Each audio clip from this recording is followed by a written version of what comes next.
You watched 25 movies in 9 days. 25 movies Jesus plus Christ. a shorts program, if to be precise. That's like more movies than I did at HKIFF in less time, if I'm not wrong. That's more movies than I've watched all year. Wait, is that for real? Yeah, I have 17 diary entries from this year on Letterboxd. So you have watched more movies in 9 days than I have in 4 months.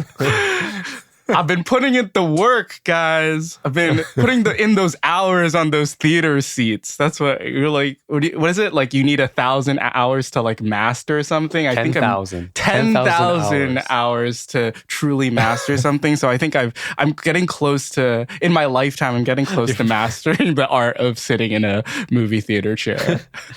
Okay. Yeah, let's just go. Let's get into it.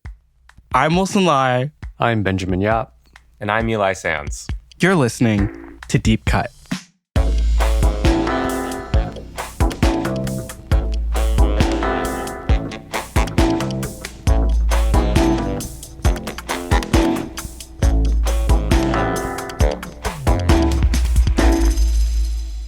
On Deep Cut, we usually compare a director's most popular film with a personal favorite chosen by one of us. We also discuss the director's life and career to bring in context that helps us view their movies as they may want us to. If you're enjoying the show, please rate and subscribe wherever you listen to podcasts to help others discover Deep Cut. Better still, leave a review on Apple Podcasts or comment on episodes directly on Spotify. You can keep up with us on Instagram and Letterboxd at Deep Cut Pod and join our Discord server to chat with us directly. We also have a Patreon if you'd like to support us. Find links to all these via the link in description or go to deepcutpod.com. Welcome to another Festival Dispatch episode. Wilson recently attended the Hong Kong International Film Festival. Woo. 49th edition? 49th edition, yeah. Next year's going to be the big 49. one. Yeah, that's a big one, 50. But it's not this one. This one's 49. 7 square. That's what's happening. 7 times 7. Yeah. So I don't know how we are doing this coverage because you did not prep me. Yes. You said we'll do it on mic. So how are we doing this, Wilson? Do it live. I think I'll start by speaking about my festival experience as a whole. And then after that, as we get into the movie, like talking about movies section, I saw 25 feature films at this festival, and I want you to just go between each of you and pick one random film, and I'll say either a short thing or a really long thing, or not, hopefully not really long thing, or a long thing about each movie until we've covered them all. How does that sound? Okay. Sure. You won't know my highlights, you won't know my lowlights. I'll like bold them once you pick the movies. Okay? Are you ready? Okay. But first of all, I had a awesome time at this year's Hong Kong International Film Festival. Thanks again to the festival for giving me another press pass. There was a little bit of miscommunication before I started the festival, which made me believe that press pass people were not allowed to enter screenings, but that's actually false, and we were allowed to enter screenings. So then I had purchased probably like 15 of these like 25 tickets. So I felt like, I think going in, I was like, oh my gosh, I like dropped so much money. But the good thing about ticket holders is that they get to go in first, so they get the better seats. So I think I benefited from that. And also it sort of like gave me a stronger drive to catch more movies just with my press pass. So my potential list of movies I was going to catch at the festival really like increased with this new knowledge that I could get into every screening. So thanks again to the Hong Kong International Film Festival committee or people. I think you put on a really great festival this year. There was a lot of Q&As. The selection of the movies I think weren't as strong with international, like big name pictures. But I think what Hong Kong International Film Festival does really well, HKIFF, is that they really find gems from East Asia, Southeast Asia, and the Middle East. And I think there's just like a lot of films from there that aren't known globally that much, that really get a chance to shine at a festival here in Hong Kong. Also wanted to shout out friend of the pod, Mick Pilgrim, who was visiting from Singapore, and he shot a video with me in it. I think that's coming out soon, probably earlier than this podcast episode is coming out. So you can see me talk about Chungking Express, and hopefully that can like bring new listeners to the show. So if you're listening from that, hello, welcome. I'm going to talk about movies now. Oh, and one more thing. Mick was like, I was like, oh, can you compare SGIF with HKIFF? And he was like, oh, HKIF. Oh, You want to hear it, Ben? of course I want to hear it. Tell me now. Well, he says that Hong Kong International Film Festival has much more of a like festival atmosphere than SGIF, because all of the screenings at SGIF, he says, takes place in malls, in theaters within malls. And that was the case with HKIFF. There were 2 or 3 malls that were screening a lot of the films there. But there was also the Hong Kong Cultural Center, which is sort of like where the opening and the closing films were, and were like big auditoriums where people were like lining up and like chatting about the movies that they were watching and the movies that they had seen. Also, before I forget, I'm going to shout out Chloe, who's a fan of the podcast, who listens to our show, who stopped me after the Misericordia film and said hello. So it was really nice to meet you in person. And it's just like super cool that there are listeners of the pod that are out there. Thanks, Chloe. Thanks, Chloe, for listening. Yeah. Actually, before you go on, I was wondering like how well attended the festival was. Just curious, like generally across your 25 screenings. It was pretty well attended. And I think this is perfect timing because this festival occurs during an Easter week holiday. So tomorrow, which is Easter Monday, is public holiday, and Friday, which was a Good Friday, was also public holiday. So you had a lot of people lining up for screenings on those days. But even on the other days, I was really, really surprised by how many people were at like a 2 p.m., like 4 p.m. screening of a movie during a weekday. And like people are traveling here. I think I saw a cohort from Australia. There was like a big group of like probably college-age students from Australia. A lot of people from mainland China, because we are playing a lot of films here that won't get seen in or presented in mainland China. So a lot of people from mainland came down to the festival. I would say probably 40% or 50% of the screenings that I went to, the tickets online were sold out. They do budget for a few rows of people for VIP pass holders and press pass holders. But that was really, really great to see. And they had to add 2 extra days of screenings for the demand. It was great. It just sounds like there's enough buzz in Hong Kong to maintain a film festival. And I guess it sounds like the venues are better for hosting a festival. I think Singapore just is very disparate. You just got you got cinemas all over the place. It doesn't feel like it's one thing. It feels like multiple things. Right. And I don't know if they can solve that problem because that's just the nature of the city. It's just a big city and there's no like cultural center really. Until you open your theater. Mm-hmm. Oh. Tell us about your dream, Ben. If I do that. When? And it will hold 5 people. The Benjamin Yap International Film Festival. The Biff.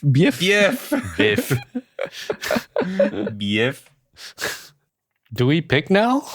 Go for it. Tell me about the first one that stuck out to me was Baby. What's Baby? Okay, Baby was a film that I really, really loved. I think I heard about this from Mick, who's traveling to Hong Kong to the festival, and he like compiled a list of movies that he was interested in. And they were mainly like Asian flicks and queer flicks. And this was a queer movie from Brazil by the director Marcelo Caetano. It tells a story of this young guy, Wellington, who gets out of juvie and realizes that his parents are like gone. They fled Sao Paulo and he has to fend for himself. And he meets and falls in love with a male sex worker, and together they like get into some shenanigans. But I thought this was brilliantly shot and brilliantly directed. I think there's a really great pulse to this movie. You also are not really sure of like the goals of the protagonist, which I thought was pretty cool actually. And it was just, you were just vibing with him for maybe 2 years of his life or 1 year of his life as he tries to get his life together. So that, I mentioned it was very Romarian. It's not very Romarian in tone, but it's very Romarian in like the fact that you're just seeing this guy try to get his life together for like a year, but the stakes are a little higher. Really liked it. Why? What do you mean by the stakes are higher because his parents are missing? Or... Yeah, and then he's like dealing with like sex work and like drug dealing and criminals, but still very like slice of lifey. It was really beautiful. Oh, interesting. Okay, Eli. I'm curious about this trilogy ? Youth, Homecoming, Hard Time, Spring. Yeah. Okay. This is the Youth Trilogy by Wang Bing. So Wang Bing is a Chinese director that I've had my eyes on for a really, really long time because of his like really extended, excruciating documentaries about the lowest class in China. And Youth, he released over 2 years. I think it was like in festivals from 2023. And then the second and third parts came out in 2024. And he shot Youth for, I think, 5 years pre-pandemic from 2014 to 2019. And they're mainly focusing on this town called Zhili in Zhejiang province. And it's a big like garment town. They hire a lot of young people from different provinces, like more rural provinces, to come in and work in these sweatshops. They like house them and they feed them, and then they have to like work countless hours in a day. And I think there's really something to be said about the fact that these 3 movies total nearly 10 hours, and you're like existing with these subjects for around 10 hours. And probably like 4 of those hours is that you see them working in front of a sewing machine. Like I feel like it is a real like test of your own patience and your own willingness to give your time and attention to these people doing these tasks. But I think when you start piecing it together with Wiseman, like the pieces make a larger whole. And I think the Youth series definitely fits within that. But I think the difference is, while Wiseman is very focused on the cogs and the structure of a certain institution or place that he is investigating, Wang Bing zeroes in on the people. There are a lot of different documentary subjects in this film, in these 3 films, but I think there's a humanity in the way that he shoots these subjects, and he's primarily focused on the people. And I think there's also a very interesting relationship that the subjects have with him who's behind the camera, and just being with them and being in that same type space for like a long time, I really grew to understand and appreciate and sort of have a lot of pathos for these people who are really going through some of like the worst times in their lives, or like just really struggling to make ends meet and being like worked to the bone and being fucked over by their bosses. But it's just part of the tapestry of their very bright lives. These are young people that we see falling in love, like flirting with each other, going back home for Chinese New Year to be with family. You really get a full portrait of these people's lives. And I think this is just a beautiful way of showing China pre-COVID with all of its flaws and all of its beauty as well. And this trilogy was a trilogy that is not going to be screened in China. It's not even available on Baidu, which is their version of Letterboxd. Like, the Chinese government does not want Chinese people to see it. But there was a lot of folks coming down from China to catch these 3 films over 3 nights. And it was an incredible experience. And it was a full house all 3 nights. And I sat with probably 100 so other people experiencing this together. And I think it's a film-going experience that I will never forget. Definite highlight. That sounds amazing. Oh my God. Yeah. But it's like, why would you think that you could, like, in regular life, like, you cannot, like, give that amount of time to watch this movie, right? So I think it takes a film festival for me to be like, okay, I'm going to, like, do that. And that's why I took advantage of that. I like that they're called Youth rather than, like, I don't know, Factory. I was just thinking about that. It's like bitterly ironic, but then when you talk about the beauty of it as well, it's more than just bitterly ironic. Yeah, like, because I think youth is so general, right? Youth is like, everybody has youth at some point. And yet, the subject is actually very focused. It's about a very small group of people in a very specific place. Of course, there's still a lot of them, but like it's still quite specific. So it's kind of like the specific does speak to the general as well. I don't think I'll ever watch this, but we'll find out. Like 10 hours is a lot. It is a lot. It is a lot. If I were to recommend one of them, even though you should, I think to get a full experience, you need to watch all of them. I think Hard Times and Homecoming, the second and third parts really worked for me. Mm. Watching like 6.5 out of the 10 hours. If you don't have 10 hours to spend, just like do like 8.5. I could just go to China and work. Yeah. Sounds like. Okay, Ben, back to you. I'm just gonna pick stuff that comes to mind. What is Bel Ami? Oh, okay. This is another Chinese feature that is probably not going to get shown in China. Bel Ami is by this director, Jun Geng, and it's set in this, I think, not super populated Chinese town, but like quite industrialized. I think it's not like a farming town. It's like an urban center, but there's not that many people. It tells the lives of two gay men and a lesbian couple living in this town. And it's quite funny. I think a lot of the dialogue is humorous. I think it's plays at this specific kind of Chinese comedy that maybe it's a language barrier thing, but I don't like quite get the jokes, or like I get what the jokes, but I don't think that they're super funny. But everyone I saw it with like had a blast, and I saw it in like the 400 seat big theater. So everyone was like cracking up, but I was like checked out for quite a bit of that. There's also this weird sexual assault sequence that happens in a sauna that everyone was like laughing their asses off. And there was also like a comedic score playing. So it was definitely like played for laughs, but I was like, this is not working for me. Like, this is not, but it is sort of like a classic Chinese, like ham sup, like dirty joke kind of joke, which is a hallmark of Chinese comedy, but was not working for me. But it's cool that we have like queer comedy set in China that doesn't end with the gay people dying and has a lot of like different types of queer representation, which that's a caveat or like a good part. Wait, will it be a comedy if they die? Would it still be a comedy? Anyway. No, that's not what I meant. No, I'm saying that like it wouldn't be possibly a comedy. Yes, That's what I was trying to say. it would not be a Like, comedy. wait a minute. Drug war. Oh, yes. AKA my favorite hobby, getting in drug wars. Okay. I don't know what that bit is. Move on.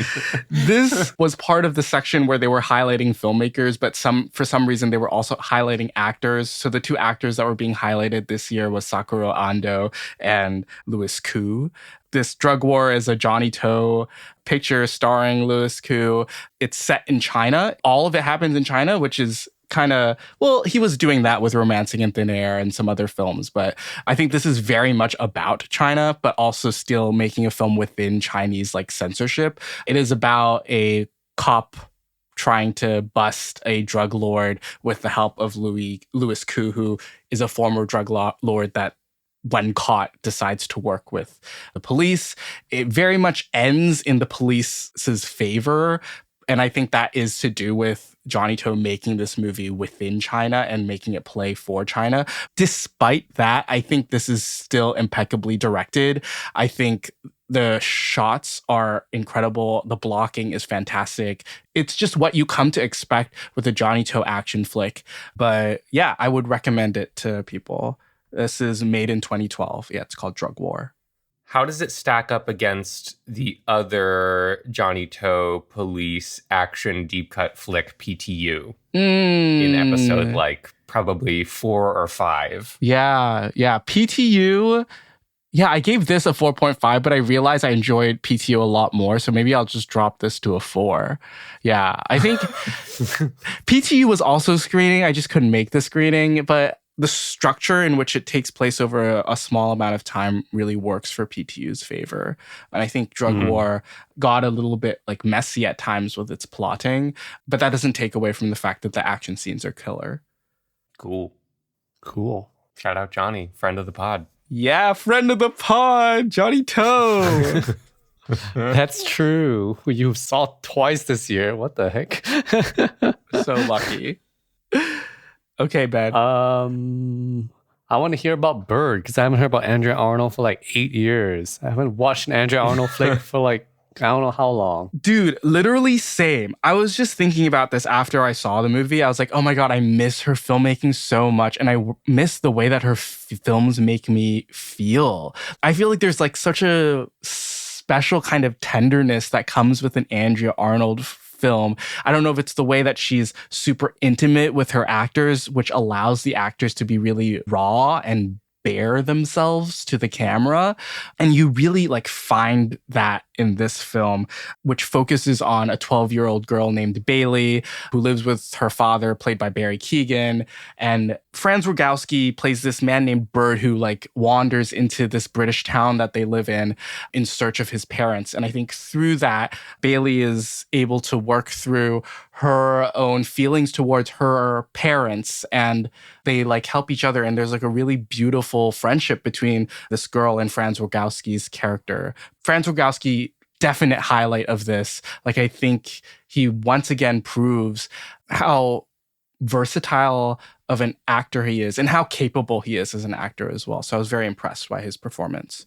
You know, people call him the German Joaquin Phoenix, but given how Joaquin Phoenix recently screwed over deep cut director Todd Haynes, and he is blacklisted from my life, I'm now officially calling it. Joaquin Phoenix is the American Franz Rogowski. Let's go. You've heard it here Joaquin first. Phoenix. Yeah, who is he anyways? Love Get out of Franz. I want to hear about a movie that is a major gap in my horror knowledge, which I really need to watch stat. The Massachusetts Chainsaw Tax.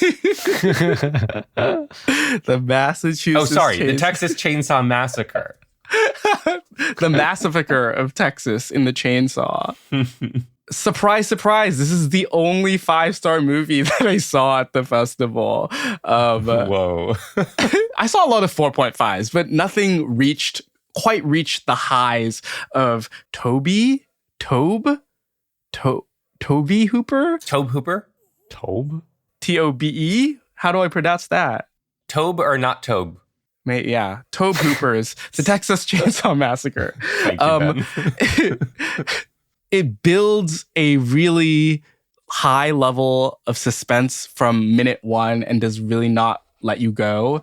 And it's so lean, it moves so fast. And I think you could watch this now and be like, oh my gosh, there's so many tropes in this. This is like classic horror movie. But like, this is the classic horror movie. And still, they're doing it the best, or like one of the best out of all the horror movies like out there, all the ripoffs of this out there. Greatest like final sequence of horror film or maybe all time. Was also surprised and impressed that most of this took place in the daytime and it was still scary as shit. So what about it elevates it? The amount of gore in it is kind of like face shieldy in a way. Wait, I don't know what that means. Like you want to look away. Like you want to put your face in a shield. Like you want to shield your eyes. And then I think the sound design is really killer in this as well. And I think, I don't know, just the expectation that something bad can happen at any moment. Like you start and like within 2 minutes, like you have a character playing with a pocket knife and you're like, what's going to happen? And then like 2 minutes later, someone gets cut by the pocket knife. And I was like, I didn't realize we were getting into this so early. But there's just so much dread surrounding this whole picture and all these characters. But also I had such a fun time. Everyone, like people were screaming in the screening. It's like, it was awesome. Nice. Wait, do people get killed in this movie? What do you think? Oh, no. They get seen. Because the chainsaw? Yeah. A plus. All right. Let's talk about what the fuck's this name? Man's Castle? Like, what is that? Oh, AKA my basement. Am I right, fellas? Let's go watch the game and drink a beer. you know what? I still don't really understand why it's called Man's Castle. But maybe It's an old movie. What? Yeah, it's part of the restored classic section of the festival. And this is a 1933 film from Frank Borzage starring Spencer Tracy and Loretta Young.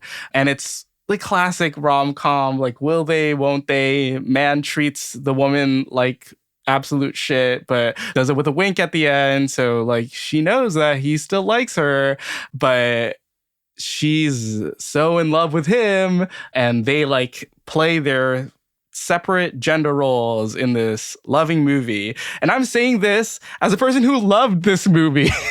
I don't know. I think there's really something about Hollywood rom-coms that really get me. I think the stalking shot, right? The classic leading actress, they put a stalking over to the camera to make the effect gauzy. It's like your black pro mist or your white pro mist filter of this day. Ben and I both, I think, thought you meant stalking like STALKING. You heard it here first. Wilson loves old school misogyny. No. Just the classics. Also, I'm reading the Letterboxd synopsis of this.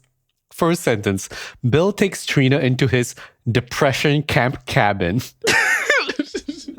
That's his man's castle. He lives in the slum. Oh, it's Depression era. Yeah, it's Depression era. He's not depressed. It's so funny. That's what I call my man's castle. Despite the misogyny that exists in this, I think there's a level of pathos here that is quite high. And I think that's why the Hollywood melodramas always work, because you have characters that are trapped in sticky situations and they're not allowed to move from them. And that hinders them being fully in love with their obvious romantic partner on screen. And I think this has that perfect setup with regards to poor people and trying to show your love for someone else, but being held back from that. And I think, yeah, it's a joy to watch. I don't know if you guys probably don't like Hollywood, old Hollywood rom-coms, judging by... You're talking to me? Both of you. I like them. What are you talking about? Okay. You both look so not here for me explaining why I really like this movie. I'm just here to make fun of you. Thanks, Ben. Thanks for coming on this dispatch episode.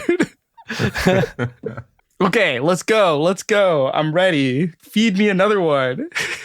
I want to stir up some drama and ask about a movie that I know Ben did not like, Viet and Nam. Oh, which you can hear Ben talk about on the SKIFF episode, which is number... something. Number 80 something. You can find it. Okay, I really liked Vietnam, but I don't think I can tell you why. I feel like I just vibed. I vibed so hard with this movie. I think the visuals are so beautiful. I think there's a sorrow that sort of goes through this film. And Trong Min Ki, who was directed the film and gave a talk after it, was talking about his own personal feelings to this movie and how he feels towards his country and his relationship with the history of the Vietnam War. And one of the characters here, one of the two leading men, he lost his father in the war, and him and his mom spend a lot of time in this movie trying to locate his dad's body. And I think that yearning there expressed through the film in many different ways, yearning for closure, was really a powerful emotion. And I think also this romance that is displayed to us very simply was really beautiful to see, like it being a queer romance and that not really being the main focus of it. Like he was saying that like this is not a gay movie. Like when someone asked him like why did you make a gay movie? He's like this is not a gay movie. This just has characters that are two men that love each other. And it's like not about them being gay. It's about like a lot of other things. But I'm also still very confused by the movie. Like I don't really understand what exactly he wants to say. And I think in the Q&A he was not really being that out there and like explicitly saying like this is what I wanted to make this movie about. And it's just he was just saying like this is just a reflection of my personal feelings, which I think makes it even more beautiful. But I do understand why people are like put off or like really confused by it, because it's like a lot of it just doesn't really make sense. There's like that line, I think, like between not spoken line, but like the balance of inscrutability and like really cool, hard to explain feeling. And it's, for me personally, off the balance. Like the balance is off, but maybe for you, it was just right that you could feel it despite its inscrutability. So I think it's one of those like your mileage will vary kind of things. Because considering like I've recently been watching so much Lynch, like Lynch is somebody who is really good on that balance. Like sometimes you're like, what the fuck is this? But like you feel something. Yeah. Yeah. Right? I think this one for me, maybe it's because it signals some stuff that I understand that part, and then I don't understand parts around it. Then that's why I don't get it. Yeah. But I think if you're a fan of Apichatpong, this might appeal to you. I feel like it travels at a similar kind of speed. Or lack thereof. Yeah. That's what I mean. It can go either way. You might also dislike it because you think it's too much like Apichatpong. True. You know? True. Yeah. Yalla what are these titles? Yalla Parkour? Is it Yalla Parkour. This is actually no laughing movie because it's about actually it is quite joyous at some moments. It is about a parkour group, but this parkour group is the Gaza parkour group, PK Gaza. And this is Palestinian filmmaker Arib Zweiter's directorial debut. This is her first film. And she started filming this in 2015 after, I think, a big protest that was going on in Palestine. And she really wanted to do something with her Palestinian heritage. And she lives in America and she's an American citizen. But she got in contact with people in this free running / parkour group. And this film is basically about their relationship over the next 10 years. And you get a sense of what it was like to live in Palestine pre-October 7th and what the struggles that those young men have to go through and their desire to live a better life and lead it outside of Palestine because it is just so restrictive to just exist there. And for the protagonist or the main subject of this documentary, Ahmed, his ticket out is his parkour. So you would see them talking about a lot of videos of parkour stunts that they would do on ruins of buildings that were bombed by Israel. And you are like focusing on the stunts that they're doing and like hurting themselves doing. But there's just so much joy in this camaraderie and this group of people that are really supporting each other. But a lot of like tricky feelings to contend with because Ahmed wants to leave Palestine. Arib, the director, wants to travel back and visit, but is not sure if she can leave again after going to Gaza. And added on to that is that sort of this feeling of how many of these young men are still alive that I'm like seeing on my screen right now, which is sort of this blanket harrowing feeling that you have watching this. And it sort of continues on to like the credits where there's a really long in memoriam section at the start of the credits that lists not only the PK Gaza members, but also members of the cinematography team and the sound mixing team that were based in Gaza, helping Arib get footage for her in America. There's just so much emotion attached to this documentary. And yeah, if you are interested or thinking about Gaza and Palestine and you want something to watch, you should definitely check this out. This is Yalla Parkour. Sometimes I think about all the documentaries they're currently shooting right now that we won't see for the next 5 years. That's true. That you don't even know are shooting, you know what I mean? Because I've been thinking about how like some documentaries just take forever to shoot, or they track a very long period of time, like Wang Bing's series as well as Yalla Parkour, which you just said is over 10 years, right? And I'm like, wow, who else is doing stuff right now, you know, that we won't know about until like, because it's so different documentary from photo or video journalism, which is like immediate, right? Right. Yeah. I don't know. That's just a random thought I had. It sort of gives you hindsight in a way that photojournalism doesn't. And especially in a time when it feels like a lot is happening very quickly, I think there's real value in having something that reminds us how far we've come in such a short time, even if it's just 5 years. Yeah. Arib Zoiter was there for a Q&A, and I did ask her about why she decided to stop shooting when she did. And she was saying like just basically the events after October 7th, 2024 made her realize that she needed to get this documentary out like as soon as possible because of like the increasingly severe situation going on in Gaza. There's a documentary coming to Cannes about a Palestinian activist who, just before the premiere, at the time we're recording, Cannes is in what, like a month or two? Yeah. And the activist was just killed. Yeah. Yeah. I read about that. Yeah. It's a very fast-moving moment in history. But it makes documentary all the more important. It does. All right. What's your next pick, Eli? This is a movie that I have been curious about since it was at New York Film Festival last year, and I'm sort of on the fence about whether or not I should prioritize seeing it. Harvest. Ooh, okay. Athena Rachel Tsangari's Harvest. I'm not super familiar with Athena Rachel Tsangari, but I think she has made a name for herself in indie filmmaking. I did watch a BBC or a UK series that she did called Trigonometry, and I thought that was really well directed. And the important part about Trigonometry is that Sean Price Williams, renowned American cinematographer, shot it. And I'm a big Sean Price Williams fan. And he shot Harvest as well. And I think that is like the highlight of Harvest. There's so many beautiful sequences and scenes and just specific frames that Sean Price Williams has captured here. This film takes place in a village in somewhere in the now United Kingdom of probably like 100-ish years ago. It's based on a book, but it's about this town that sort of gets ruined once outsiders start encroaching in the town. But I think it is a really, I don't know what I was expecting going in, but I was not really expecting this sort of like a trippy experience, but at times it really is. The real highlight here is the cinematography. And because Sean Price Williams usually shoots in like cities, he's not really shooting in nature that much. But I think the way that he shoots really works for nature.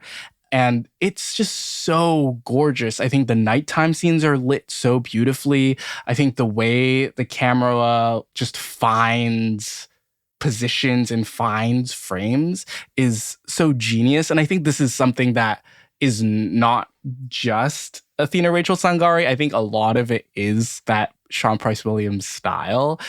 So yeah, if you're a big fan of that, like you should definitely check it out. It's beautiful. And Caleb Landry Jones as well gives a crazy performance in it. Our grungiest actor right now. For reals. What do I know him from? He's in 3 Billboards. He gets thrown out a window by Sam Rockwell. Apparently he's in No Country as a kid, like a child. Oh, really? Whoa. It's like Boy on Bike. He looks old though. Oh, wait, man. what? He's Boy on Bike. I'm not joking. Like that, he's important in the movie. Yeah, he's at the end of the movie, right? Boy on Bike. Yeah. Oh. Oh, yeah. That sort of looks like him. You got a bone sticking out your arm, mister. Boy on Bike. Okay, Ben, back to you. I guess before it becomes too late. There's a movie called Never Too Late. Oh my gosh. I was searching for the joke. I was like looking up and down the list. I was like, oh, okay, there it is. Never Too Late. Another documentary, another directorial debut from the filmmaker Ricky Choi from Hong Kong. I think this is the only Hong Kong film that I watched. Never Too Late centers on 4 people who live in Hong Kong who work with the environment. So one subject is a farmer, one subject is a scuba diver focusing on like marine conservation, one is a wildlife photographer, and another one paints birds. I think that last subject was a little bit of a reach, but it just tells people about these people's lives and how they work to preserve the environment around Hong Kong, but also shows like the beauty in Hong Kong, like surroundings and environment. It was nice. I don't have much to say about it. Let's move on. Dang. You said that you wanted to talk about this one for sure, and we had a whole pre-recording exploration of who the director is here. Fire of Wind? Yeah. So this is my low point of the festival. This was the first movie of that day that I saw it, and I think I was really tired, but I don't think I understood this movie. It's a Portuguese film. Marta Mateus is Pedro Costa's wife, and this is her feature directorial debut. And it tells the story about people on this farm that sort of take refuge when a bull gets loose. But while they're standing on trees and like hiding from this bull, they're like monologuing about their lives. And I think Pedro Costa does do this as well, but Marta Mateus shoots this movie in like close-ups, like still close-ups or medium shots of these people like talking, like monologuing to somewhere off camera, and they just do that for a minute, and it cuts to another person monologuing for a minute outside of camera about their lives. And I'm like, okay, if this was a documentary and these are real people talking about their real lives, maybe I would be a little more enticed to like listen and understand what your life is going through. But if this is how you're relaying like background information about these people's lives and we're just going through that over and over and over again, I'm checking out. And I just was not paying attention the entire time, which is weird because I was in a theater and my eyes were on the screen. Maybe it's festival fatigue, but I was like not paying attention. I don't know what I was doing. I think I fell asleep, but like for the times I was awake, I was also not paying attention. Sounds like a bad movie. Sounds like a movie I would fully take a nap in. Yeah. I think it's kind of beautiful for that, for the nap taking. Sometimes you need that movie in the middle of the festival to take a nap. Yeah, you really do. You really do. Ben. How do I kill a Mongolian horse? Oh, so this To Kill a Mongolian Horse is also a feature directorial debut. There's so many directorial debuts by female directors at this festival, which is also awesome. Like, cool. Good job, HKIFF, for doing that. So this is by Jiang Xiaoxuan. She's from Mongolia. I think she befriended this guy called Sena, who is a famous horse rider in Mongolia and an actor. And she asked him if he would be interested in like being the main character in her film. So he basically plays a version of himself working as a horse trainer and a horse performer for tourist shows. And it sort of, through his story, fictionalized story of him and his dad and his son and him trying to hold on to like old traditions of raising horses and training them and living on a farm, and that being like taken away by tourism or like growing cities and the need to be in a city. It was really heartbreaking to watch this film and see what the film's about. And I think Sena's performance is fantastic in it. And he really delivers in those scenes which need his like deep emotional connection with him at that moment.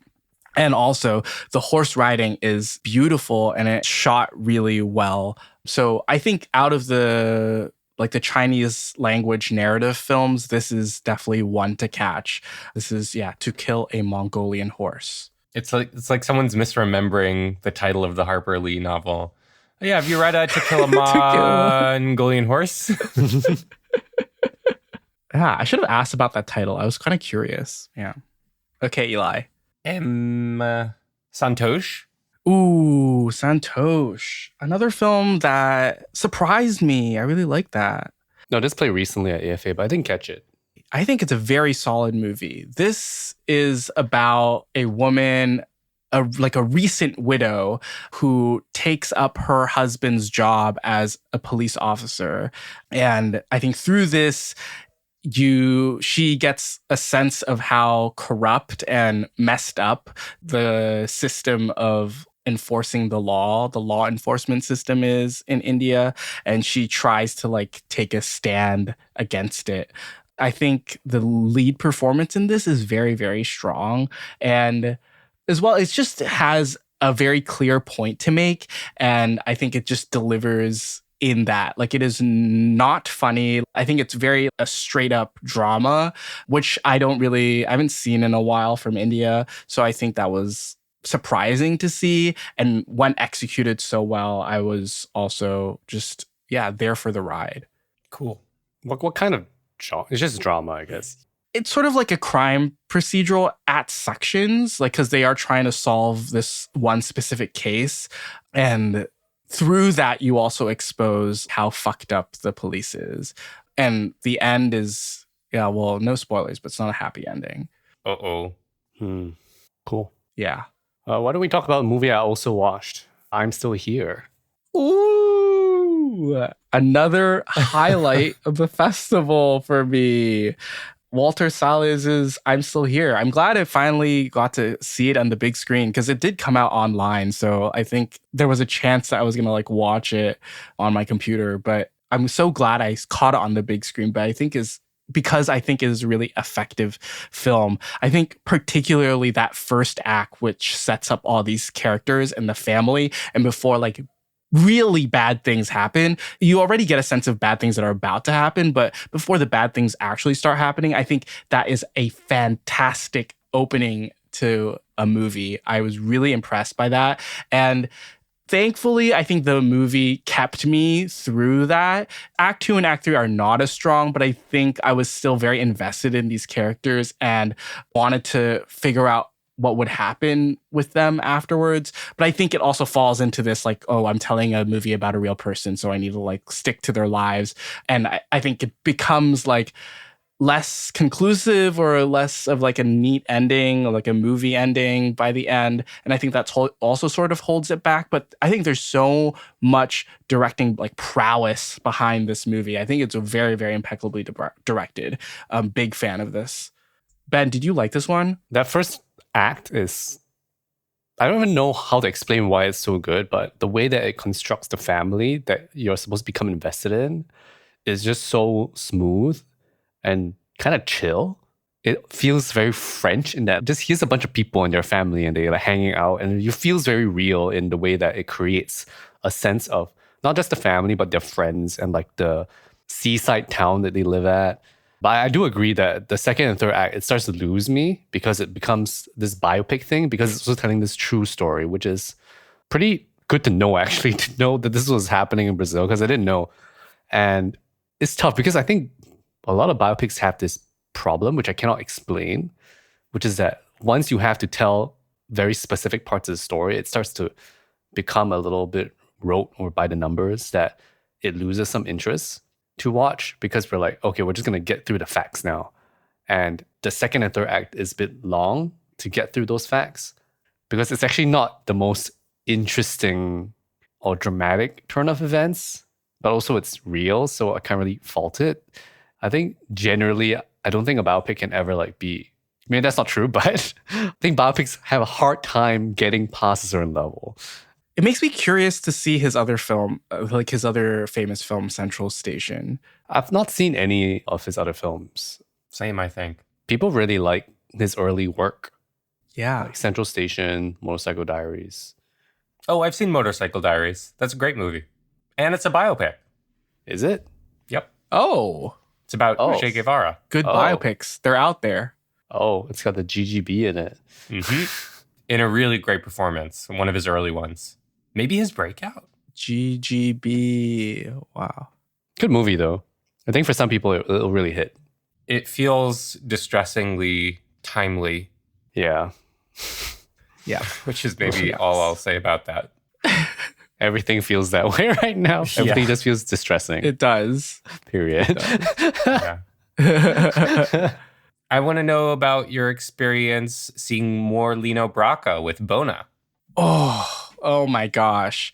So this was the only film that I saw with my mom. Thanks, Mom. I'm glad the schedules worked out so we can see a Filipino film together. Bona is a film by Lino Brocka made in 1980. Recently, Kanye Releasing did a restoration of this film that has started playing North American theaters, or I think they already went through North American theaters. So I'm so glad it had its turn to play in Hong Kong. And also, I just realized that the Kanye Releasing folks live in Hong Kong. And so I'm really hoping that like I can score an interview with them to talk about how they go about restoring these old Filipino classics and also newer international releases.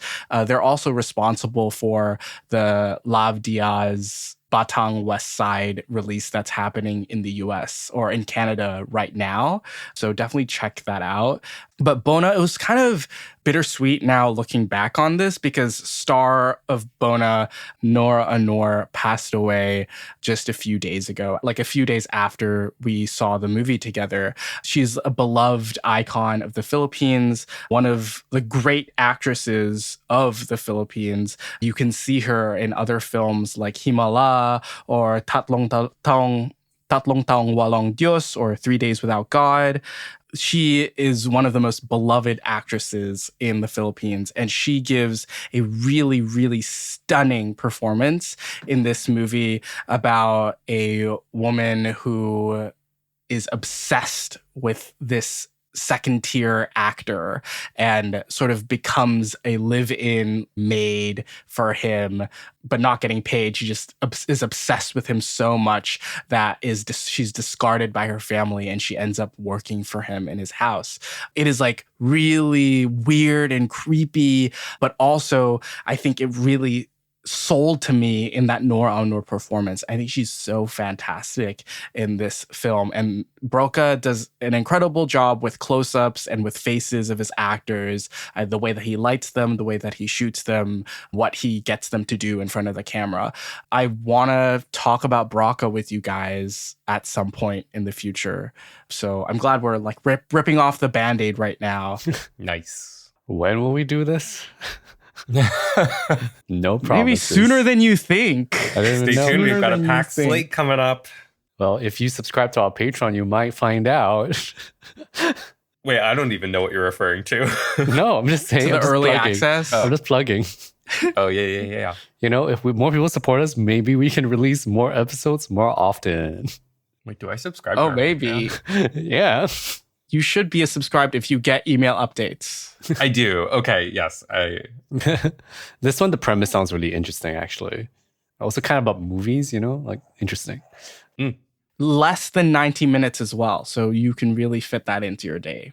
Yeah. Did any of you watch the Donald Glover series Swarm? No. I watched one episode. Just sounds like a similar tale of obsession with a celebrity. A little bit. I think Swarm is a lot more like stylish and gets into like Twin Peaksy, like just like weird shit going on. And I think Bona is much more like what will actually happen if this happens. All right, Wilson, tell me about your dreams, parentheses, sex, love. Wow. This is the movie that is freshest in my mind. I have not seen a movie from Norwegian director Dag Johan Hagerud, and I'm so glad that I made time for this movie today and I sat in on this. So Dream, Sex, Love is a third part of a loose trilogy that I think Haugerud is calling the Oslo trilogy, not copying, but I think there's a lot of Oslo trilogies with Joachim Trier. And yeah, there's just a lot of Oslo trilogies. But this film in particular tells the story of a young girl, Johanna, who falls in love with her teacher. And she expresses this to us, the audience, through a lot of narration, which we realize later is a long piece of writing that she's written about this experience of infatuation with this older woman.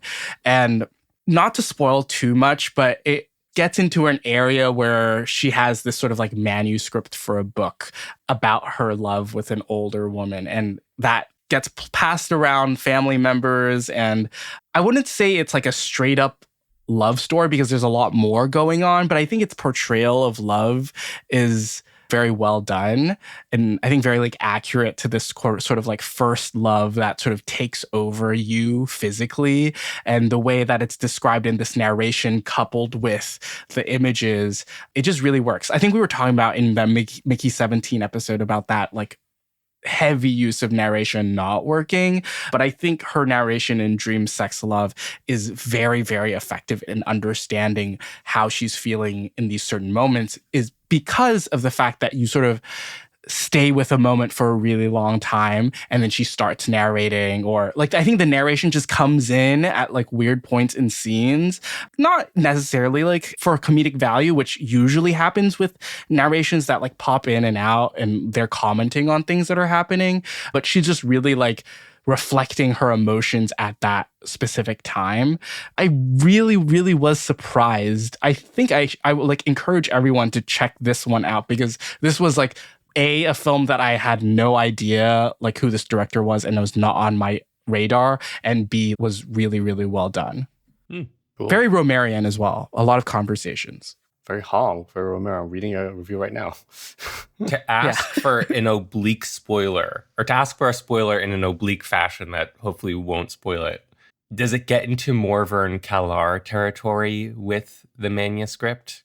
I'm forgetting what happens in Morvern Callar. Her boyfriend, who writes the manuscript that she goes on to publish, dies at the start of the movie. Oh, it doesn't get that crazy. No. Okay. It's quite straightforward, I would say. But I think the gems there is that like feeling of love, but and also just like the casual interact or like conversations that we see on screen. Great movie. Are we doing all 25? Yes. Don't Okay. work so So hard. close. Just pick any of them. We're Just pick any of close. them. Come on. We have like 5 more left. I'm so close. I'm curious about Misericordia. Ooh, okay. The new film from Alain Gouradi. I saw this with Mick and I really liked it. I was laughing for the whole time. Alain Gouradi, if you guys don't know, is the director of this film called Stranger by the Lake, which is this queer film about like a cruising beach where one guy suspects that a lover of his at that beach committed a murder there a few days ago. And it's sort of this Hitchcockian thriller, but it's also very erotic. I think Misericordia is sort of like an anti-thriller, but also kind of horny and erotic. It is set in this old French town where this young man returns to pay respects to a friend's dad who died. And through him being there, he gets into some arguments and then someone dies. And I think after that, like it's sort of like a funny-ish whodunit because you know obviously who did it. But I think rather than trying to figure out if he did it or if he didn't do it, you're more concerned about like who is he going to try to sleep with next, and will he succeed in sleeping with this person?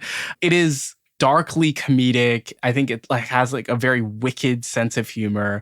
Everyone was really like enjoying their time at this screening. I really didn't know what to expect, but like this genre blend really, really paid off for me. That sounds fun. It was making waves in New York when it came out like a few weeks ago, I think. Yeah, I remember the title, but honestly, I have no idea what you just described at all. Okay.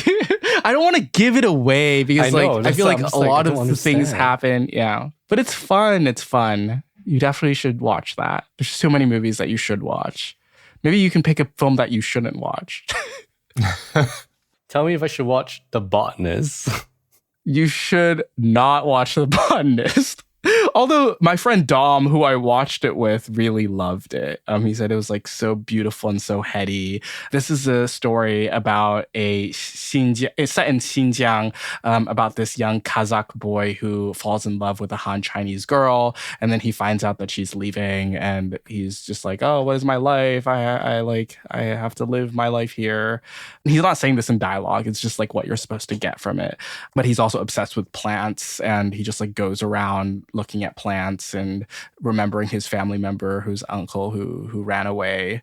It's kind of boring. I understand that he's like trying to do like a Kiarostami thing with the young children and like playing in nature, but I think with Kiarostami, there's sort of like a realism there. There's like a real sense of these kids exist in this place and they're like really there. But like I really got a sense of like these kids were cast for these roles and they're acting.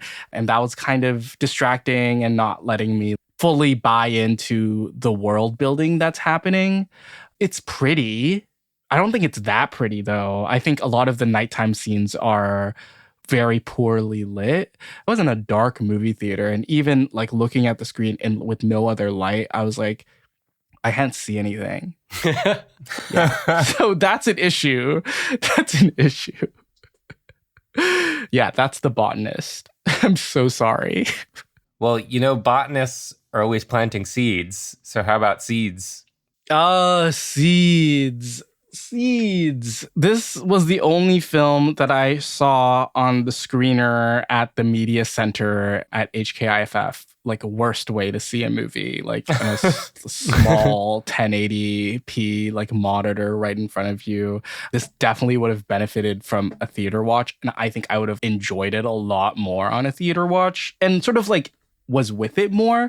This is a documentary about Black farmers in the South in America and sort of the trials and tribulations that they go through, but also the lives that they lead and the sort of farming that they do. It touches on issues of these people not being able to fund their lives or like maintain this farming practice because the government has been funding white farmers a lot more than they are funding Black farmers. They didn't really get into the details of why this is happening, but it's showing the effect on these farmers. And there's a closeness with the subjects. I think Wang Bing and Brittany Shine both exhibit that in their films, where you can sense that the subjects of these documentaries really trust the person behind the camera. And I think through that trust, they're really able to open up. I think another issue that I had was like the Southern accents. Like I was watching it and I was not able to access subtitles, but I found it a little hard to understand some of the stuff that they said. And I think that's also why quite a lot of it went over my head.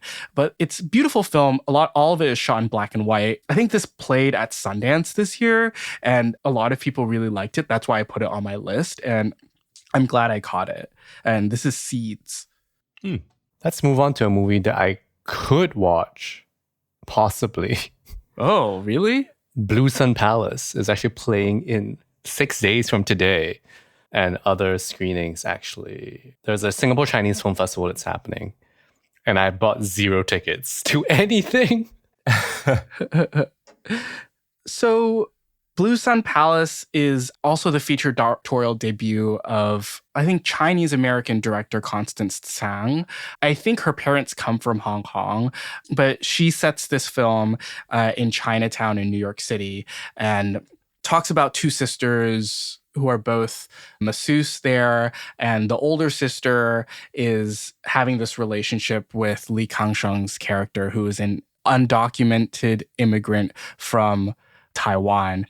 And the inciting incident is the older sister gets killed in a robbery. And then most of the movie afterwards plays. And it's about both of them sort of confronting their grief.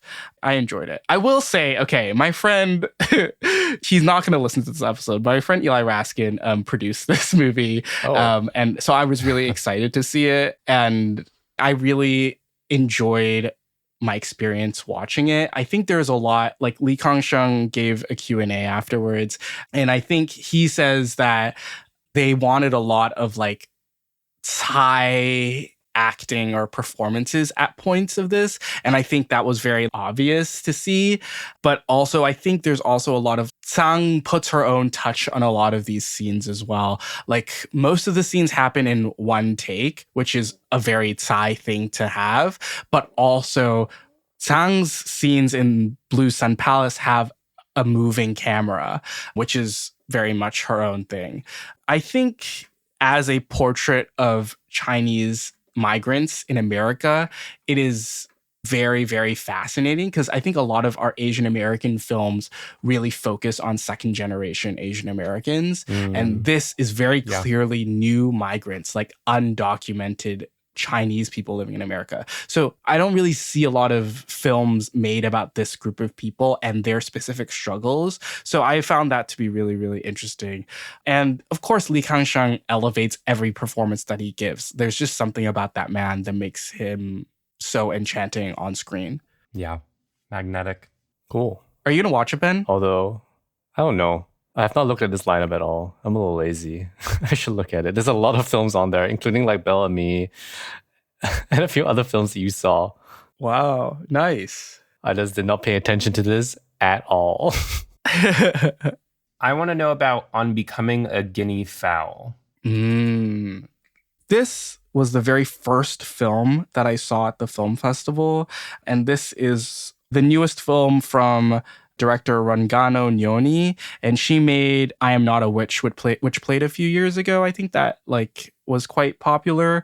On Becoming a Guinea Fowl is about this woman or like the female members of a family after an uncle passes away. And I think as the film goes on, you realize this uncle has sexually assaulted and raped his nieces in the family. And the film focuses on these nieces.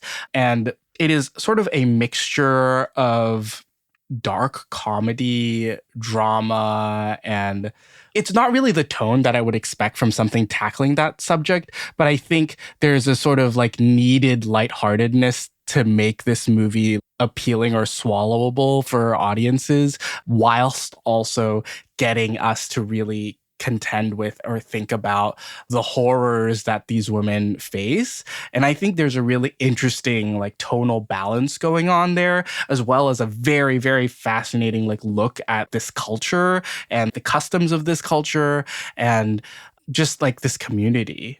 Two more. We're nearly at the end, guys. All right, let's talk about Separated. Separated. Errol Morris documentary about the child separation at the border that was going on during the first Trump administration.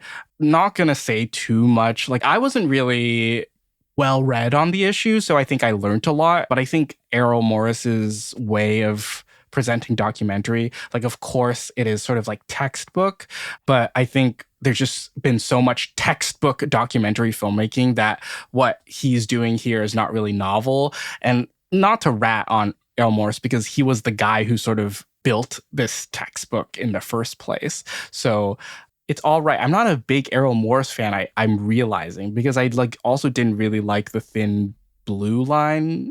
And I guess I don't think I'll be catching any more Errol Morris documentaries unless I have to. No more Morris. Oddly, the only Errol Morris I've seen is the TV show Wormwood. Oh, with Sarsgaard? I don't remember. I thought he just makes documentaries. Well, this is like a hybrid documentary with reenactment where a guy is investigating the possible murder of his father who was researching psychedelics for the CIA or something. I don't know why I know this. Oh, that's kind of interesting. Interesting, but it's been a while since I've seen it. I don't remember how I feel about it. I gave it 4 stars, but yeah. But I don't know if it's actually like his other work. I think it's supposed to be kind of different. I think what this guy really does well is his reenactments. I think they're really like punchy and they're effective. I guess that's what he's known for. Yeah. So he does reenactments in Separated as well. Yes. There's like a starring thing at the start. And I was like, wait, this is a narrative? And it's not. It's just like documentary with reenactments by these performers. And same in Thin Blue Line, right? Yeah.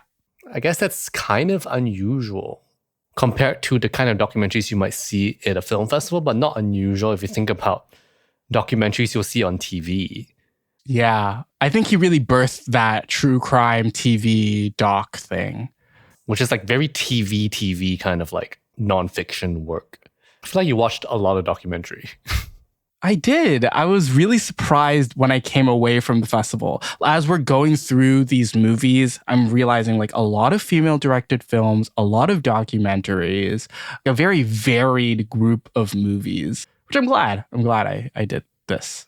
Last but not least, Phantosmia. Yes.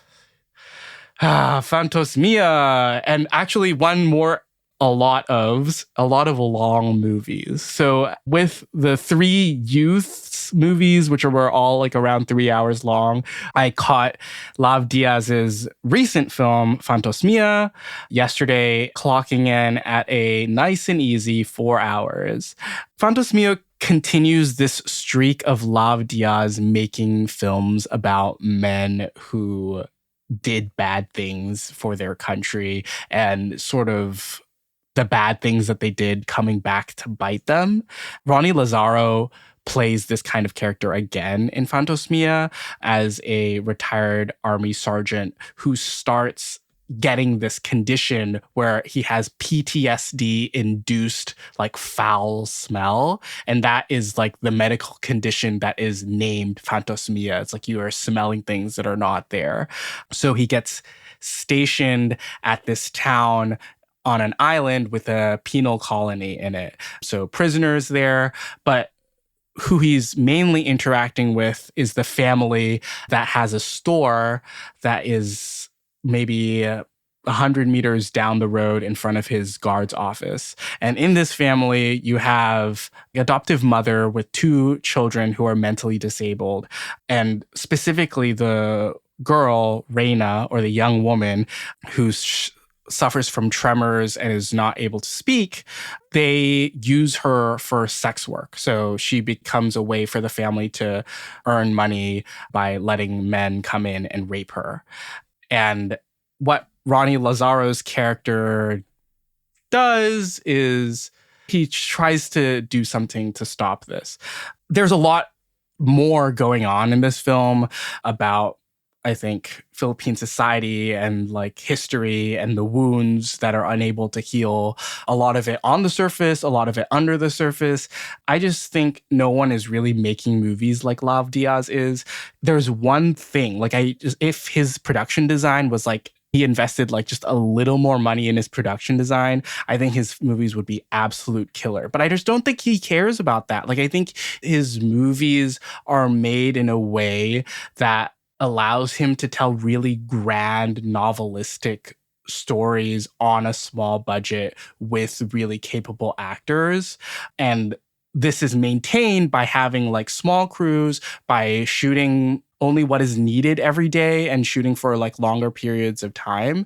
One day when we are, I guess, a little more free with our time, I hope that we can start sort of a Lav Diaz series, because I think his movies are really special and unique. And I think the Philippines is so lucky to have him as someone that's like documenting their history, because there's a lot of violent shit that has happened in Philippine history that just people just have not been able to contend with. Like a lot of directors have, like Braca, Mary Luz Diaz-Abaya, but no one right now in the Philippine film industry is really doing this except for Lav Diaz. And he's able to do this by existing like basically as an independent, in capital I, independent director, and still makes movies that are so obtuse and just not really accessible or appealing to the general public, and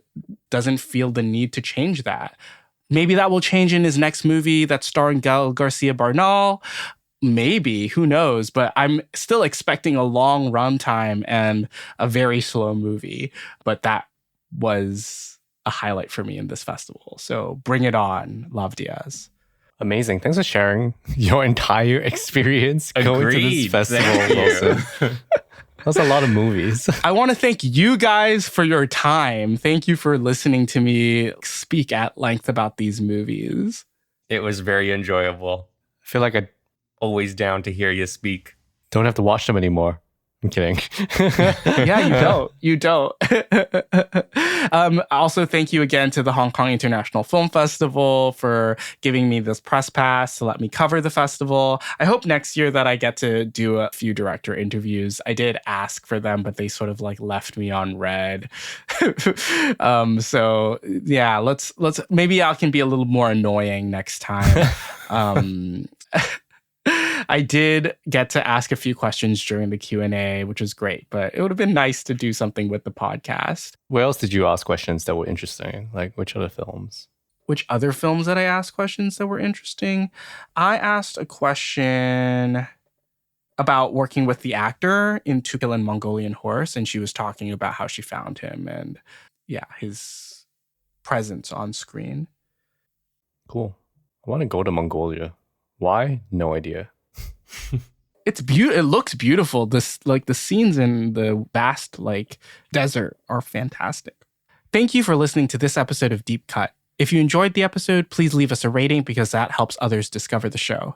A great way to support us is to leave a review for our show on Apple Podcasts or comment on our episodes directly on Spotify if you have thoughts about the movie we just talked about.